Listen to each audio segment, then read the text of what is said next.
ichi chosapanga mawinzi ndo tichitha kugunda khoma ichi chikhale chotentha moto ndikumapitiriza be kutentha mutha kumaliza kuphika kufika mazulo mama muzachipeza be ndithu chilibeli kuti chikutentha be ndithu ndimbaule yabwino kwambiri. Tikamapanga maaktivite zathu timafuna kuti onse azikhalapo amayi abambo chifukwa nkhani yodzala milengo si abambo ndi ya banja lonse komanso ya ife tonse kunoti tisamale chani chilengedwe.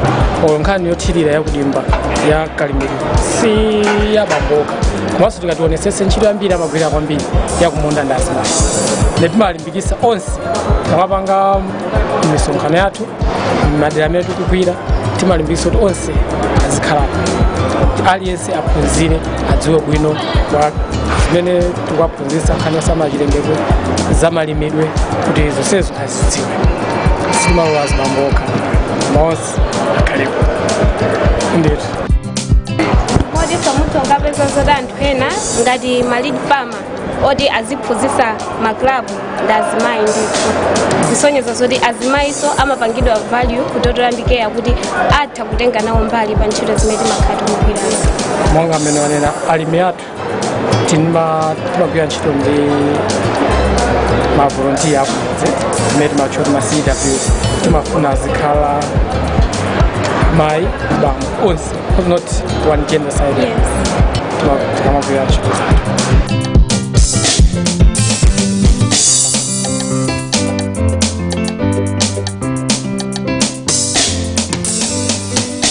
Limene lotu linali bungwe la Totolandikeya kuti fotokozerapo zomwe akupanga makamaka potukula ulimi dziko muno. Pakadali pano bwanji tione mmene tinachezera ndi anzathu amayi a gulu limenelo mwakuti mwayi wathu. Mukaonetsetsa ndithu zikuoneka kuti amayi sakusalira mu ulimi nawonso akutengapo mbali. Tinacheza bwanji ndi amayi anzathu tentione limodzi.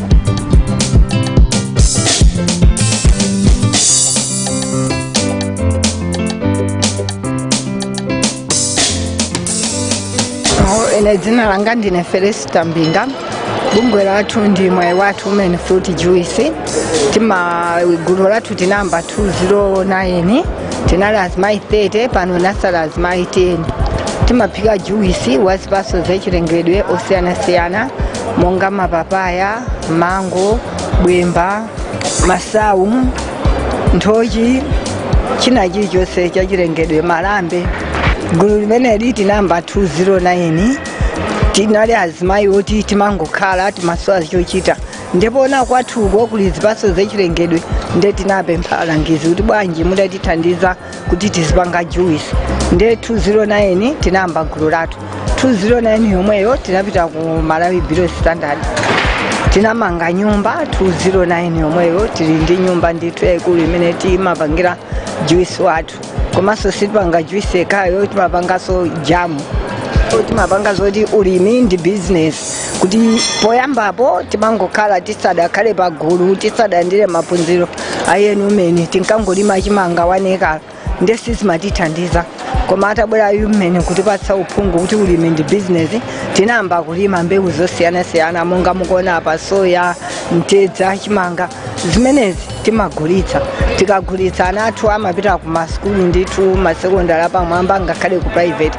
oti chifukwa cha gulu limene miyoyo yathu yasintha komanso ngati ifeyo amwayi wathu Women Fruit Juice ndi azimayi okauka sitimadaliranso abambo timangozidalira kwa nthawi imeneyo timasowa ngakhale mchere ulo chovala cha mwana koma panopo mavuto onsewo anatha azibambo anachilandira fika kwa iwo panopo amasangalala amatithokoza fika choti azibambo kale anali pa mavuto fika china chilichonse chimayang'ana iwowo koma panopo ayi timatogula ndiwo kumpatsa mwana school fees kungulira uniform ndi azibambo akona kuti ifeyo azimayi tikuwathandiza kwambiri.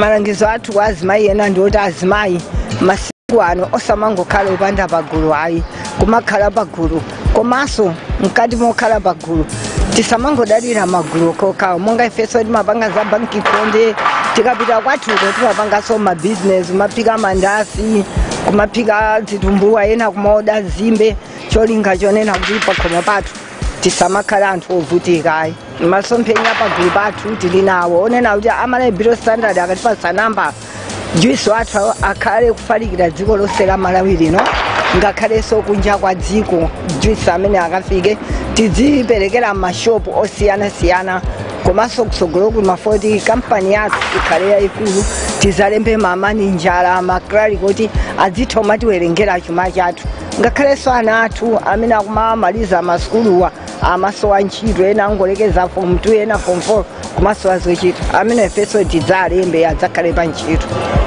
komanso timathandizaso anthu awo okalamba ngati okalambaja ana amasiye tikamaphika mmene moto nimene tinachezera ndi mabungwe osiyanasiyana kumwambo otsegulira National Agriculture Investment Plan tamva alimi kuti kodi ulimi wathu tingawupititse bwanji patsogolo komanso tamva mbali yomwe mabungwe osiyanasiyana akutenga mdziko muno potukula ulimi pajatu amati kandimverera anakanena za m'maluwa ndikukhulupirira kuti ayi alimi taphunzira pamenepa ine dzina langa ndine Blessings Mpinganjira pitirizani kuonera kanema wa Rainbow mwakoma nonse.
time to be blessed with the word of God is here. So don't miss as Rainbow TV will be broadcasting live from Pretoria in South Africa. The Enlightened Christian Gatherings Diplomatic Service every Monday and a midweek service every Friday at 8:30 p.m. And finally, a Sunday service at 8:30 a.m. with Major One, Prophet Shepherd Bushiri. Rainbow TV, the moment of truth has come.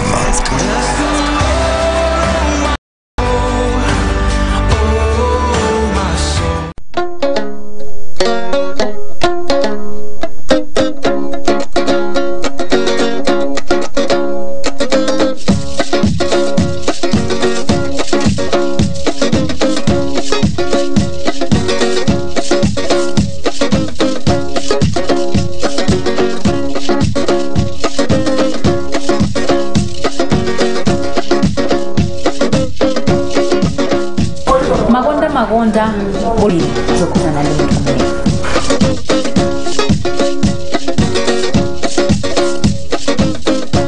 mwe bwanje achigoli inetu ndiri bwino kaya inoyo ndiri bwino ndirangola mushomo mwana muno ndimayangana kuti ndeno adona ake amene amakonza tsitsi ndi atati koma nditaona ino ndali ndishidwi kwambiri kuti makamaka pansanamira pano pamene mumadalira ndi pati kunena kuti moyo wa tsiku ndi tsiku kumachitika zambiri ndifeso takulandirani poona kuti mabwera kuzatijambula programu ya nsanamira. Dzina langa ndine Marcus Magaso ndimakhala mu mzinda uno wa Lilongwe ku area 23. Ntchito yanga ndiyo manga tsitsi, ndimamanga tsitsi ya dreadlocks, komanso pali maluso osiyanasiyana, koma ndili kumbali ya dreadlocks kwambiri. Zimene mmapanga munomo ndi zimene zozo palibenso kuti aitisoka wivi koma titere iniyo basi ndi ine nimapanga kusoka wivi simbali yanga koma kumanga ma dreadlocks ndi mbali yanga yaikulu kwambiri. Ndi mmene ndandendera kale kuti mtangolwa muno nali ndi chidwi kuti mwina tifuna tidziwe kuti mwa ntchito zonse zimene ziliko kuno ku Malawi anthu akupanga ntchito zosiyanasiyana, kugulitsa magalimoto koma kumagulitsa zisulo zina zotero, chimene chinakupangisani kuti koma zonsezi ayi koma ndizipanga ntchito imeneyi ndi chani? Nthawi zambiri amakhala mavuto osiyanasiyana pa miyoyo yathu. Anthu ena amatha kuti anaphunzira school mwina ndi PhD ena ndi diploma kumene, koma chifukwa tinokusowa kwa ntchito kunalepheretsa kuchita zinthu zambiri pa moyo wawo, koma chifukwa cha luso imene munthu umabadwa nayo kapena luso imene umatha kuitenga kwa anthu ena ndikukhala nayo imene imalowa m'magazi mwa munthu, kutengerano ndi chikhumbo chako kuona kuti ndisakhale wa umphawi kapena ndisakhale wa umasiye. Chifukwa umphawi ndi umasiye anthu ena ndiochita kutengera, koma chauta sana badwitse munthu kapena sana alenge munthu wa umphawi. Ndi inu munasankha imene ndi tinasankha business chifukwa cha kusowa kwa zintchito zosiyanasiyana zimene tikanatha kugwira nkulowa m'maofesi ndogwira ntchito pena kugwirira anthu ena. Koma zonse zoyenera kuti mukhoza kupita mu office kugwira ntchito zilipo tili nazo ndithu kati usiku tunapitako, koma tinangoona kuti ntchito ngati zikusowa tikuyenera nawo kuyambisa ntchito. Faso timawerenga mabuku osiyanasiyana makasi governor akambaona kuti ngati ntchito palibe tikuyenera kuyambisa chani, tikuyenera kuyambisa ntchito. Ndi tinasankha ntchito yomanga tsitsi. Mwina chiyambireni ntchito imeneyi, business imeneyi yomanga tsitsi anthu, ndi phindu lanji limene mumakhala mukupeza? Phindu lalikulu kwambiri chimene ndingathokoze ndichonena kuti chauta amatipasa moyo wa tsiku ndi tsiku wa thanzi. Chinanso ndingathe kunena kuti phindu lenileni limene mapeza ndikukhala moyo wa thanzi, nyumba yogona yabwino, malo ogona abwino, chakudya, ndi zovala zonsezo zikutheka ndithu kuchokera munomo. Komanso tikabwerano kumagawo ena ngati zokhumba za moyo wa munthu ndi zambiri zochuluka kwambiri sizimatha yayi anthu ena amatafuna timaona kuti ndifuna ndikhale ndi chibuilding choti anthu adziwe kuti ndimapanga ndalama. Anthu ena amatafuna kuti ndifuna ndiziyendera galimoto yabwino kajagwa ndithu ziyendera kapena kuti anthu andidziwe kuti pataundi ndimapanga chakuti. Koma ife zathu tikazipanga ndalama zimachoka kwa anthu oyenerera zimapita kwa anthu oyenerera ndi ukadyaso moyenerera. Kuti ndima udindo osiyanasiyana phindu lake timatenga ndalama zomwezo kulipirira ana school fees kuthandizaso amasiye. Mwina kupatulapo zinthu zimene mwatchula zimene matagwiritsa ntchito ndi kukhulupirira zokuti mwina business munthu kamayamba umakhala bene masomphenya kuti ndikazithandiza chonchi komanso ndikufuna nditapanga chitukuko chotere mwina mungatifotokozere kuti ndi chitukuko chanji chimene mwapanga kuchokera mu business imeneyi. Business ndi yabwino kwambiri andi yasintha miyoyo ya anthu ambiri ku banja kwathu kutengerano mmene tinabadwira ndi kukulira kuona mmene kunalire kwathu kunali kusowa zinthu zambiri zakuthupi. Komano nditayamba ntchito iyi ndinakwanisa kupanga zinthu zambiri pa moyo wanga ndi farm imene ndinayikako ng'ombe kuli mbuzi komanso kuli nkhosa. Ng'ombe zikuchokera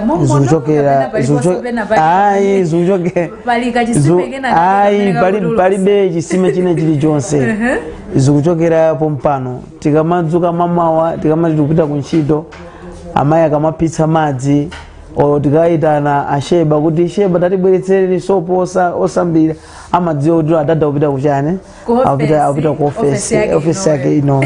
Mwina mungotifotokozerapo kuti munayamba liti makamaka business imeneyi?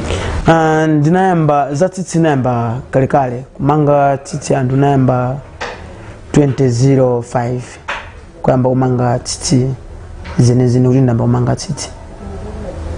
Pa zaka zonse ndakhala ndikumanga tsitsi komano business yake nayo kuti ndanzanga rasta timangane tsitsi sinali ya ndrama ya madza rasta magwira ntchito za chifundo nde nthawi zambiri mbuyo zaka zambuyozi munthu usunga tsitsi kumanga tsitsi unali kuvuta kwambiri kuti anthu akeke ma dreadlocks. Koma kuyambira 2008 kubwera ma 2010 uzafika 2018 anthu ambiri anayamba no kukhala ndi chikhumbokhumbo choyika dreadlocks. Munomo mwakhala zaka 10 mukugwira munomo zaka 10 tugwira ntchito imeneyi. Komano mwina chimene chimakulimbitsani mtima kuti musasunthe ngakhale mukupeza ndalama zambiri muli ndi ng'ombe muli ndi famu kuli zambiri zimene mukupanga chimene chimakupangisani kuti ndisasunthe muno ndibakhalabe muno ndi chani? Pachichewa manena kuti mwala oyenda kapena osuntha ndi madzi suyanga chani suyanga ndere. Ife chinatikomera mtima ona kuti kukhazikika kupanga chinthu chimodzi munthu ayoyenerera chizatipangisa kupanga zinthu zambiri okhala ndi maziko oyenerera. Cholinga choti ana akubadwa kapena ana obwera azapeze kuti chilichonse tapangira. Chifukwa anthu ena amatha kusintha chifukwa choti ayamba kupeza ndrama basi sititaniso sitipanga izizi tikapange zina futi ndrama zamba kupezeka. Koma ifeyo timona kuti yayi tiso ndi maudindo ena titakusira anthu ena saloni kuti lero titikhalapo amakhala tinda chimwe nathu kuno kwa Just Frames timakhala nawo timasira shop kupita blanta ukuyenda kupita mwina ndi mwina. So chimatilimbisa mtima kuti tisachoke koma tipitirize ntchito kuti anthu enanso tigwire nawo ntchito limodzi. Ndimangofuna ndingodziwa kuti mwina ndi anthu ochuluka bwanji amene amabwera muno kuzakonzesa tsitsi pa tsiku? Pa tsiku amabwera anthu okwana asanu opitirira pamenepo amabwera ndithu 8 ndiye mutu umodzi kuti mumange ndithu ma dreadlock aja mumapanga ndalama zingati? zimatengerano mapezedwa kumalayi kuno. Anthu ena amapeza mochepekedwa, anthu ena amapeza mochulukidwa ndithu. Moti mmachaja ndi mmene munthu akuonekera? Ayi, sitichaja munthu amene akuonekera, komano zimatengerano anthu ena amatha kubwera kuzoti ine ndimafuna dreadlocks koma ndalama yanga ndiyochepa. Nde timathaonera kuti munthu thupi naye sisa ndithu kuti akufuna kukhala ndi dread, kapena mzimu wake unalola kuti ndikaike dreadlocks koma ndalama alibe. Nde timamuwuza kuti khalani pansi tikumangeni. Nde akapita amakatipangira malonda kuti tinapita kwakuti anandipanga tsitsi, akupangani bwino. Andipangadi bwinodi. Nde amakauza zinzawo onse kuti atiyeni kwakuti. Koma mitengo yathu ndiyo chipa kwambiri kutengerano mmene amachitira anthu ena. Timayambira 6,500, 8,500 ndikumakwera mtsogolo 12,000. Enanso amabwera tinayamba ina yake timati Kinky Rocks, kwa azungu amaitcha kuti Fox Rocks. Ndiyo dulirapo imakhala 33,000 kwacha. Chabwino, ndi mmene tikupangira mpulogalamu yathu ya lero ya Pansanamira. tikucheza ndithu ndi Rasta amene amagwira ntchito ndithu yomanga tsitsi. Tikhale tikumva zambiri kuti kodi masomphenya awo ndi otani akamapanga business imeneyi. Takhani komwepo.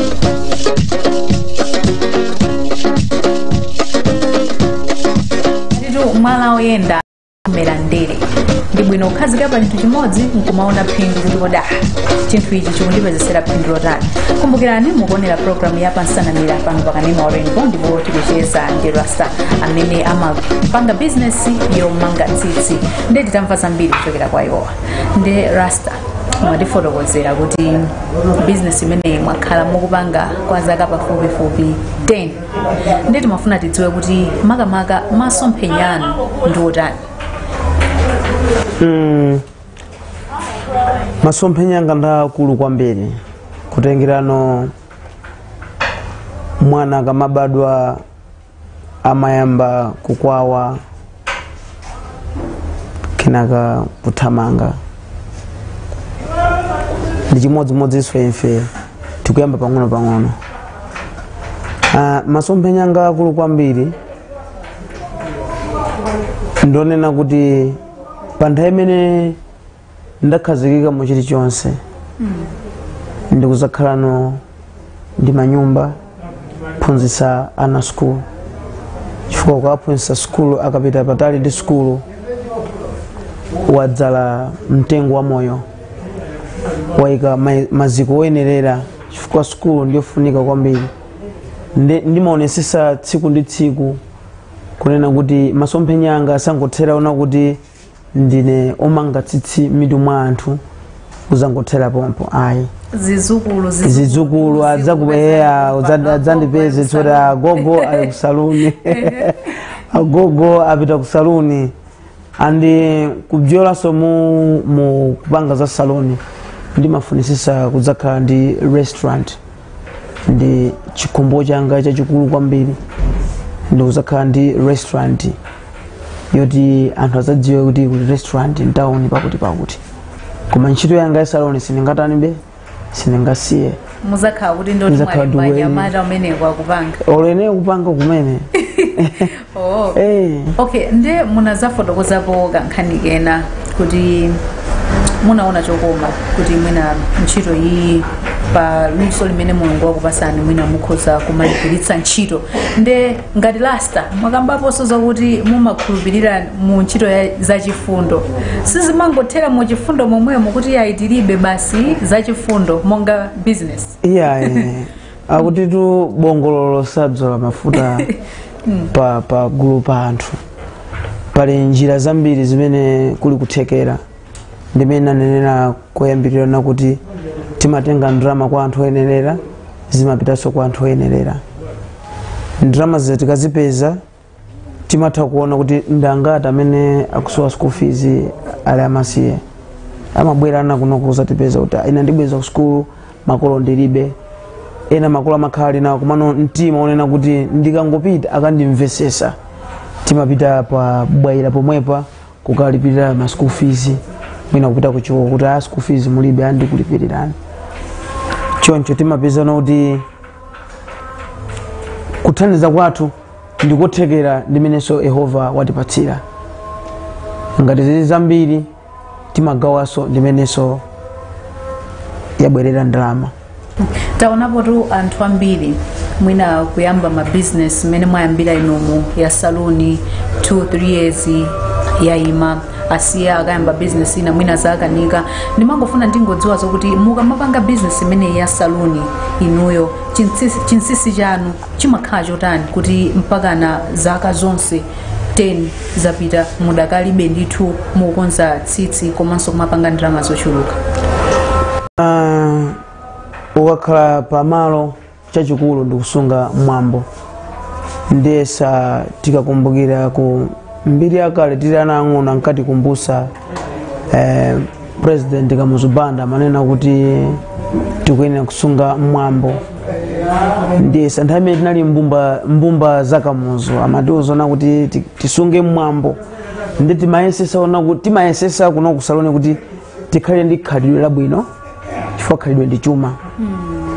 Pamene anthu aja kubwera tiatenge kuti ndi makolo athu ndazichemwali athu ndi anthu okhala nawo ena mwayo atakhalanso mwina opezerapo mwayi amayi akunyumba kumene ndiye ngati akubwera tikuyenera kuwalandira bwinobwino kuwathandiza kuti awawa amene ndikuwakonzera munthumu atakhala kuti mwina ndi akazanga amene si customer ifuta adzikataya madzi kunyumba ndi timayesesa kuti akangolowa kufika apo timatenga kuti ngatali akazathu ife akhale akazathu ngatali achemwali akhale achemwali mtima wathu umachita kupanga kuti awa ndi achemwali athu awa ndi mayi athu awa ndi azakhali awa ndi akuti awa ndi potential potential bay. Okay, ndiye mwafotokozaso nkhani yofunikira mumakamba apo kuti ana kodi ndinu okukwatira kwambiri chinthu chachikulu moyo mwanga chimene machiyika kuposa chilichonse ndi banja chifukwa munthu wam'mayi ndofunika ku moyo wa aliyense. Tikati munthu wam'mayi mutimvetsese munthu wam'mayi ndi munthu amene amasamalira wina aliyense. Mayi ndi kholo, mayinso atakhala kuti ndi tate chifukwa anthu mawoti tate timangoyika kuti futi munthu ndi mamuna yekha koma ndi kholo ndi tate payekha amene amaonikira za munthu mkati angakhale kuti kudwala munthu amene amadziwa msanga kuti awatu akudwala ndi mzimayi. Ine ntokhala ndi mwana kuti wadwala malungu masingadzi kuti mwana utani wadwala koma mzimayi choyambirira adzi kuti mwana yakutentha thupi mwana yakumva chakuti even abambo nyumba kumene ngatafunda blanket amadziwa kuti amuna anga lero sakupeza bwino. Ndiye ndinu okwatira zimakhala bwanji kuti muzitha kuyendesa banja bwinobwino komanso ndikumagwira ndithu mitu ya azimayi zimakhala bwanji? Ndipo zimanyadiritsa kwambiri koma muna umasuka umagwira mitu mwa azimayi umanga tsitsi uposa mamuna amene amatha kukhala ndi galimoto yapamwamba ndikuyendesa koma asakukonda akazi awo kunyumba. Chifukwa ife timagwira mitu mwa azimayi tsiku ndi tsiku koma timakondanso akazi athu kwambiri kuposa wina aliyense. Koma nkhani chilichonse kuti ayi lero musapite chinsisi chachikulu simukuchidziwa ndikudziwiseni mzimayi nyumba ummasukire akazanga mukanduna ndikuseka motere ndimathera apa ndikabjola apa sinde kuti sindikukhoza koma ndikalekezera apa ndiri ndimakonda na akazanga chinthu choyambirira umasuke ndi akazako kunyumba kuna kuti amunanga amandikonda motere akafika apa akakhumudwa ndi madziwa motere koma anthu ambiri amangopenekera kuti ine amene asanga ndikonde chifukwa choti amagwira m'mitu mwandani amaona ambiri koma maso athu ndi zikope zathu kapena malingaliro athu timatha kuona kuti amene watiluma ngati mavu njuchi ndi amene timamukonda kuchoka pansi pa mtima moti zimabalansa ndithu banja bwinobwino zimamila zinthu zambirimbiri mwina chiyambi chanu chinali chotani? Chiyambi changa chinali chosekesa kwambiri. Chiyambi changa chinali chodabwitsa ona kuti pandekasi ndikanakwanitsa koma mzimayi chinsinsi chake amalemeretsa munthu ambambo. Munazipeza mufuna kutuza zoti mpamba munawapeza kwa amayi ndamina na ino mmene mabwera muchonchi mabweretsa ndalama zanu muzisiya pano mudzipita sonzo tino ndalama zocheka kwa amayi kawiri mzimayi amayika mtima pokhudzana kufuna chinthu cha kaya kumutu kakuti avala chene even kuti apite kwa telala amadziwa kuti telala wakuti akukandisokera dress nation wear ndikakavala munanga ndikaoneka bwino koma asakandoyizira ndalama zina. So ife azimayi tikamamanga tsitsi amafusa kuti glass palibe bwanji nanga chakuti palibe bwanji monso koma ndalama tu ndilibe tukuma mufuna ndalama next week nza akakhutitsidwe akathe kumvona kuti apapo ndi ndasangalatsidwa. Ndi anthu aja amapereka zinthu amabwera ona kuti ichi chanu ichi achisu njoine chikhaleso chanu chifukwa cha business ndikumapita patsogolo munthu nkumatukuka maenda bwino. Ife takuthokozani Rasta chifukwa chacheza nanu chidule cha dzina lanu lichene ine ndakonda kuti yemwe Magasi mwina Magasi Magaso inu tuti ngokufunani zabwino zonse zimwe kwambiri zikoma akuti khalidwe mchuma kudeka komanso khalidwe zikhoza kutipangisa kuti tipite pena pake nkutheka tikuonera program imeneyi koma tilibe mpamba wina uliwonse koma khalidwe ikhozanso kutipangisa kuti moyo wathu utukuke. Omonso ndi mmene tamalizira program yathu ya lero yapansanamira pano pa Rainbow. Munali ndine Lea Nthemwe ndikupemphani kuti sabata yamawa musakhalenso pomwepo pamene tizakhale tikutengeraniso ndi kwina kuti tikaphunzire kuti tingatani kuti moyo wathu utukuke. Pitizani kuona maprogram otsatira pano pa Rainbow.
Provides nothing but the best in quality, elegance, class, and fashion. That shop is Exclusive Boutique, situated at City Mall at the end of the AXA Coach Corridor in Lilongwe. We have in stock dresses, purses, designer bags, lingerie, shoes, and also clothes for boys. Come by our shop for high quality garments. Exclusive Boutique, class redefined.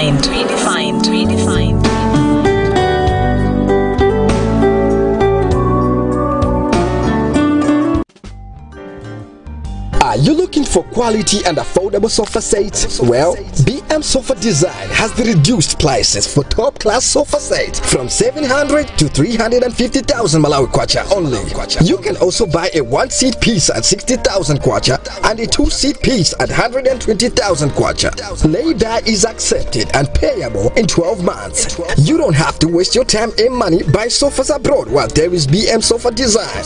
Situated in Kenton Plaza opposite Bishop Felix Station on the way to to Mchenga Utua and also in Newtown opposite People's Trading Center in Mzuzu. For more details, contact the following numbers.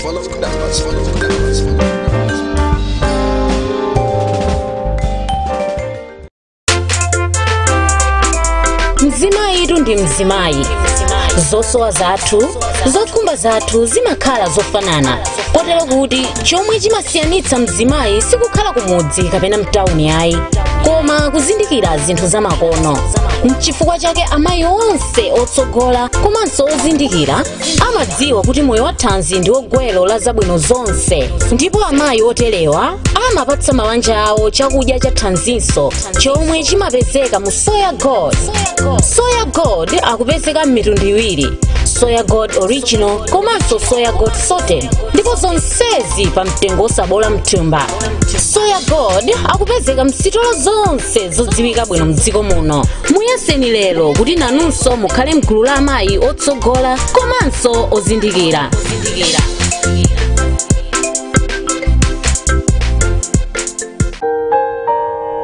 There are many ways to a happy family. Love, intimacy, effective communication, and of course cooking. Many have failed not because they don't know how to, but what to use when cooking. By the way, there's always light at the end of any tunnel, so all worries about cooking oil are now over with the coming of Soyola. A refined and an affordable Malawian cooking oil with no smell, no foam, cholesterol, and enriched in vitamin A and D. Your choice is unlimited because Soyola comes in different sizes and available in all retail shops and wholesalers. Soyola cooking oil, pure for sure, for sure, for sure.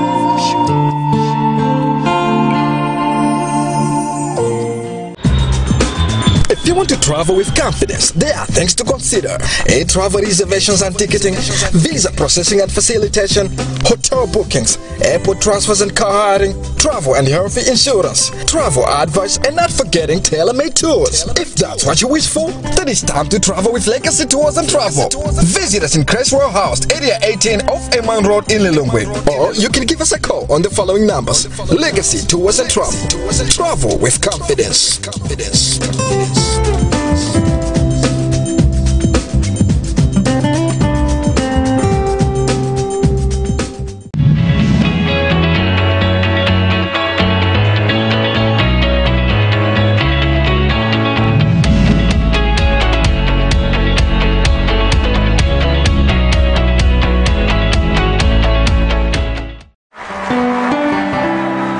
The time to be blessed with the word of God is here, so don't miss as Rainbow TV will be broadcasting live from Pretoria in South Africa, the Enlightened Christian Gatherings Diplomatic Service every Monday, the midweek service every Friday at 8:30 p.m. and finally a Sunday service at 8:30 a.m. with Major One, Prophet Shepherd Bushiri. Rainbow TV, the moment of truth has come.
Hello, we bring you exclusive 60. I'm your host, Gertrude Abdu, on Major Stories.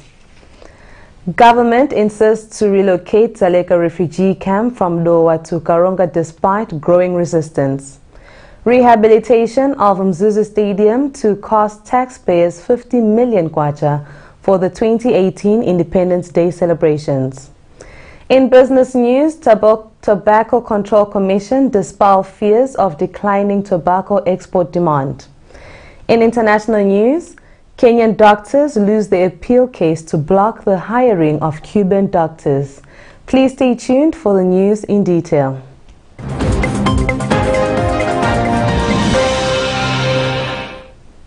Despite some resistance, government is still holding on its plan to relocate the refugee camp from Dzaleka in Dowa to Katili in Karonga district. Deputy Commissioner for Refugees in the Ministry of Home Affairs, Hudson Mankwala, says due to congestion at the current facility, Cabinet is doing all the processes that the camp should relocate to Karonga. However, Member of Parliament for Karonga Central, Frank Mwinifumbo, continues to protest against the ideas of limited space and natural disasters, among others. Omega Mkandawire reports. Deputy Commissioner for Refugees in the Ministry of Home Affairs, Hudson Mankwala, says the conditions at Dzaleka are making it necessary to relocate. The issue of provision of additional plots is a temporary measure, but as you are aware, there is a cabinet directive that the Dzaleka refugee camp must relocate to Karonga.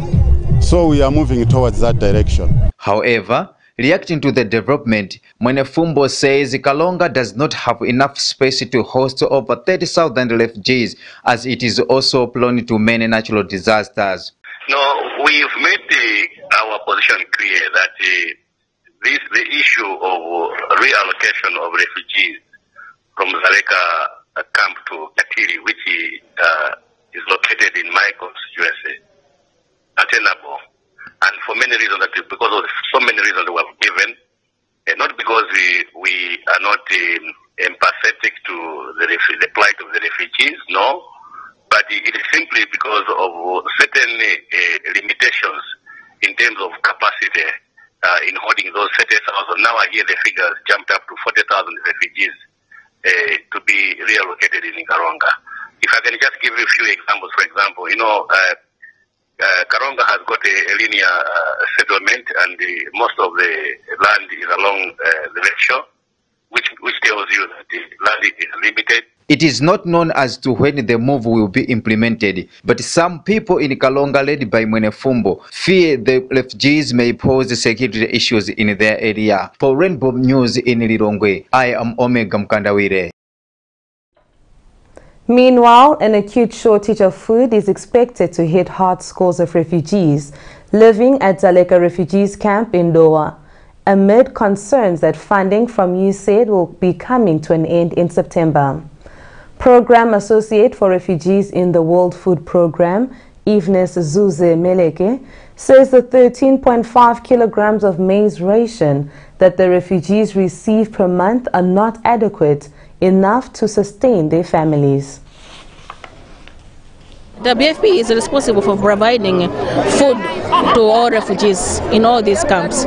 So we provide food ration to individuals. For example, each and every month they get 13.5 kgs of maize, 1.5 kgs of pulses, 1.5 kgs of CSB, and they also get 0.75 kgs of cooked vegetable oil.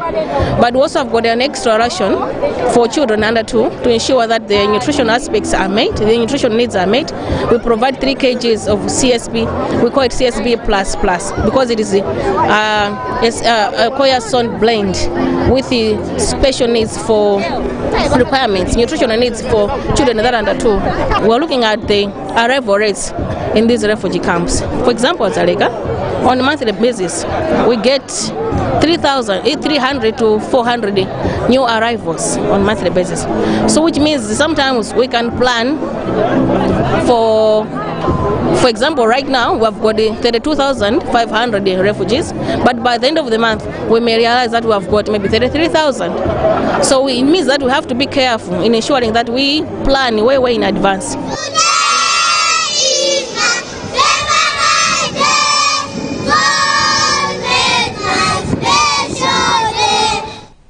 However, one of the refugees at Dzaleka camp, Lillian Mayambo, says the food they receive does not sustain them through the month because it is always in short supply. She has since asked the government and United Nations High Commission for Refugees, UNHCR, to make a needful consideration. We are provided food, and that's a good thing. But the problem is that the food that we get is always the same. And people who know about health, good health, you have to mix such foods. You get proteins, carbohydrates and stuffs. But we get one type of ration, and most of the times you find that the food is not enough for the family, because there are people who have big families, and the food that we get is not usually that enough to feed the whole family.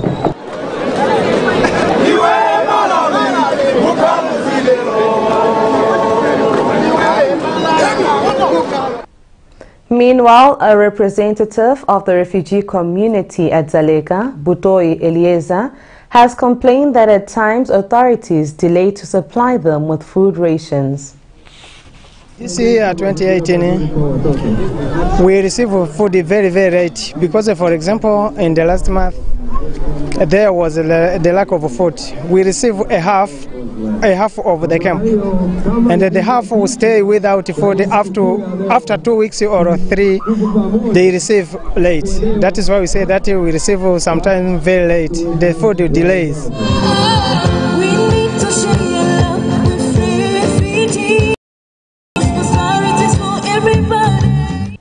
Mzuzu City Council Chief Executive Officer McLeod Kadamanja says the cost of rehabilitating Mzuzu Stadium is way too high because the facility has outlived its lifespan. Of the 85 million kwacha budget for the preparations of this year's Independence Day celebrations on 6 July, about 50 million kwacha will go towards the rehabilitation of the stadium, which will host the annual event. Yohane Chidea has the details. The Mzuzu Stadium was built in the 1970s and it has a capacity of 15,000.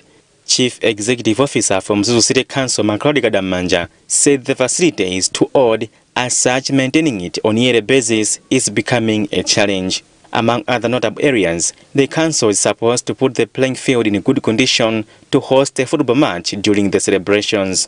The council is also building a new VIP toilet ahead of the event. I think the stadium has outlived its lifespan.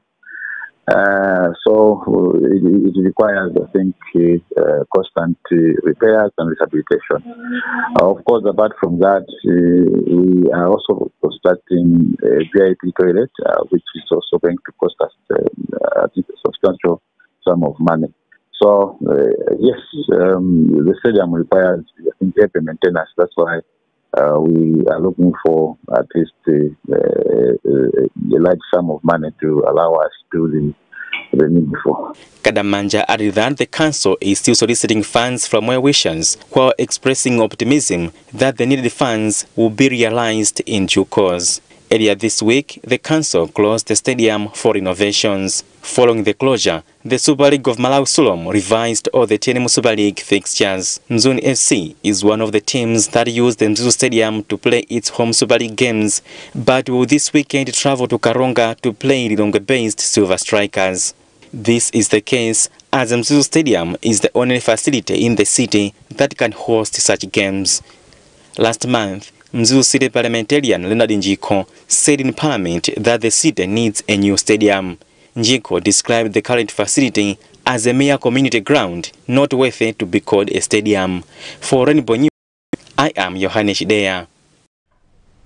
Alliance for Democracy, a forward faction being headed by Karonga Central MP Frank Mwenefumbo, continues to extend an olive branch for reconciliation with the faction led by Enoch Chihana as one way of strengthening the party ahead of the 2019 elections. On Thursday, Publicity Secretary of the Mwenefumbo faction, Dan Msoya, said in Lilongwe the decision was arrived at during the National Executive Council meeting a fortnight ago. However, Publicity Secretary in the Chihana faction, Kumbo Mwaungulu, has expressed ignorance on the matter, saying people making the request are not members of the party. Blessings Mpenganjila reports. Mwenefumbo's camp had a NEC meeting on 9 June in Isuzu with an aim of appointing officials as mandated by the party's constitution. One of the issues raised was to hold dialogue talks with Chihana's camp to resolve their differences in preparation for the 2019 elections. This comes after Mwenefumbo's camp elected him as a party's president at a parallel convention after a dispute separated the two camps at a slated national convention, leaving the other camp that elected over maybe very frivolous reasons and matters of differences. Some of them I consider pretty they're individualistic. Asked why they did not invite their counterparts at the National Executive Council, Sawyer said they avoided possible commotion. But Chihana's camp says they are not ready to hold a dialogue, calling their rivals attention seekers. It's unfortunate that we hear from the press. And normally, these camps, they are trying to bring the people on the public in order for people to think they are the right people who are doing the right thing while they are not, but they are just confusing people. Because every documentation, every program, when it is being done, there is a procedure. We are supposed to be communicated. Even as myself, if they were doing a press, that's what we told you, those are not members of AFORD. They pretend to be AFORD. So no need for me to waste time to talk about these people. That's why I said, if the party make a decision at a convention, expel the people, there is no one who is above that particular position of that party rank, which is national executive. So I'm just being confused. They are the ones to be privy to us, not them calling us, because they are not members of AFORD. Some of the notable members who were present at the press briefing, apart from Sawyer, were Secretary General of the faction, Christopher Ritchie and McFarlane Muntali. Reporting for Rainbow, I am Blessings Mpenganjila. Mzuzi-based social commentator Moses Mkandawire has reiterated the need for government to construct a mausoleum for the pioneer of Malawi's multi-party democracy, the late Chakufwa Chihana. But Home Affairs Minister Cecilia Chazama claims the need to commence a project is due to the resistance from the Chihana family. Yohane Chidea reports. According to Mwenefumbo, Chihana deserves a respect similar to the one rendered to the country's founding president, late Hastings Kamzubanda. Chihana should not just be remembered as a founding father of Alliance for Democracy, but also a man who fought gallantly against the one-man, one-party dictatorship, and the man who pioneered the advent of multi-party system of government in Malawi. He deserves some kind of honor now, posthumously, because Chihana's name should go down in history books as someone who fought for the greater good for all Malawians. Minister of Home Affairs and Internal Security Cecilia Chazama responded by saying that the government already set aside funds for the mausoleum. She, however, said that the project cannot commence as Chihana's family is yet to speak one voice on the matter. But Executive Director of Church and Society in the Synod of Livingstonia of the CCAP, Moses Nkandawire, said the government's excuse on the issue is not valid. There's a big problem in this country that we don't want to recognize those sons and daughters of this country that have largely contributed to making us who we are. I think for me, that's a critical issue. Maybe last year, maybe 2 years ago, you can forgive government that we went through what we call economic turbulence. But before that, years before, what is it that we did? Saying money is there, money there. I think that's an insult to Malawians, that's an insult to the family, that's an insult to some of us that believe in those individuals that largely contributed to making us who we are. Chihana was among the individuals who challenged one-party rule and helped in bringing multi-party democracy in the country. For Rainbow News, I am Yohanesh Deya. The ambassador of Open Defecation Free in Karonga, Traditional Authority Mwilangombe, has proposed the construction of paying toilets in all fishing bays along Lake Malawi to minimize the risk of cholera outbreaks in lakeshore districts. T.A. Mwilangombe says, for example, every home in his area has a toilet, but people who trek to his area for fishing business struggle to relieve themselves as there are no public paying toilets. But Karonga District Commissioner Richard Hara says currently the council has no plans to construct public paying toilets, but can allow businessmen to construct and operate the facilities. Duane Luanga has more. Early December 2017, two Tanzanian women who came to do business in Karonga fell sick around Kaporo area in the district, and after diagnosis, it was discovered that they had contracted cholera. And that is how cholera disease started in Karonga that spread to the whole district. However, the ambassador for Open Defecation Free in the district Traditional Authority Mwilangombe has conceded that lack of public toilets in all fishing points along the lake contributed to the spread of cholera in the district. According to Mwilangombe, Karonga District Council need to consider constructing paying toilets in the fishing and business points in the district.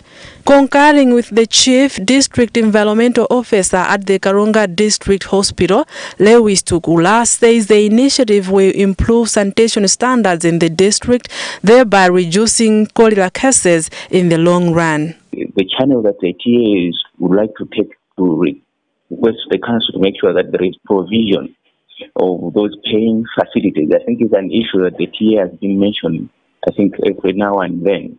And according to them, at local level, that's what they think that could help, because I think those issues of closing toilets and they pose a very big challenge with respect to cholera outbreaks, because people resort to defecating openly, because those areas are very patronized by different kinds of people who come there for business, especially those who come there on temporary basis, because they don't have these structures.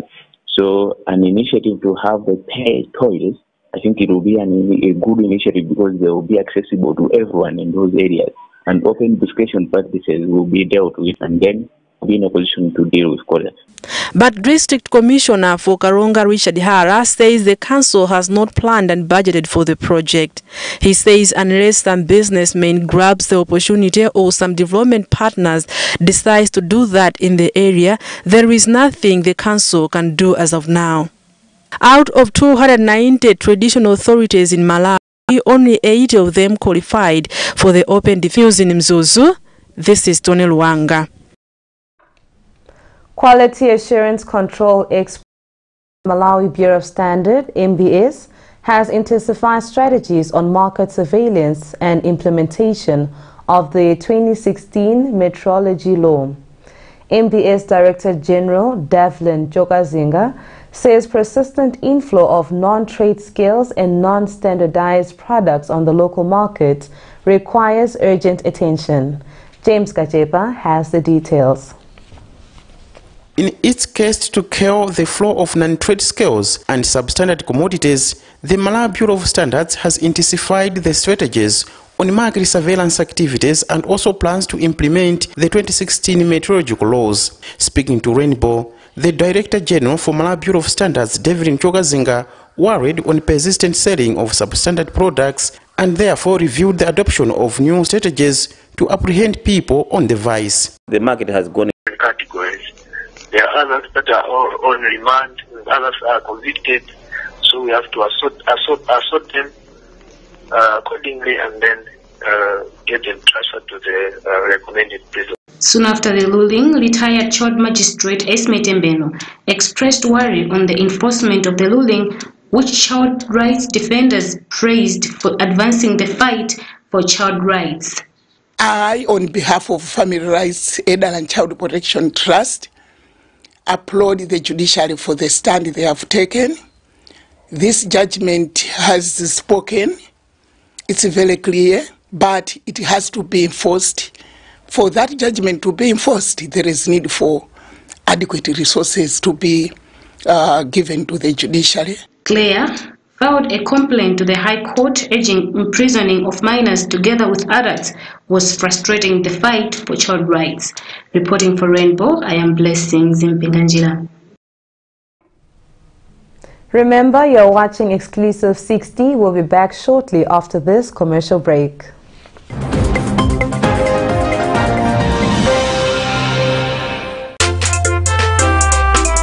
Mzimai ndi mzimai. Zosowa zathu, zokhumba zathu zimakhala zofanana.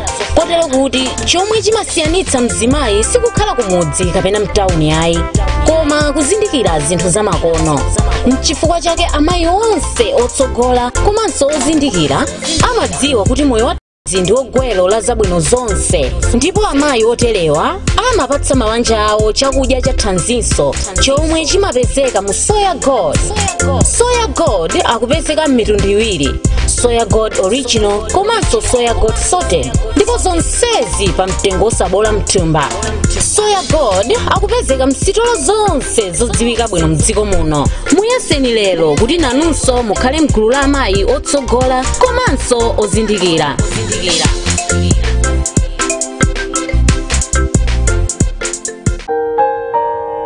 There are many ways to a happy family: love, intimacy, effective communication, and of course cooking. Many have failed not because they don't know how to, but what to use when cooking. By the way, there's always light at the end of any tunnel, so all worries about cooking oil are now over with the coming of Soyola.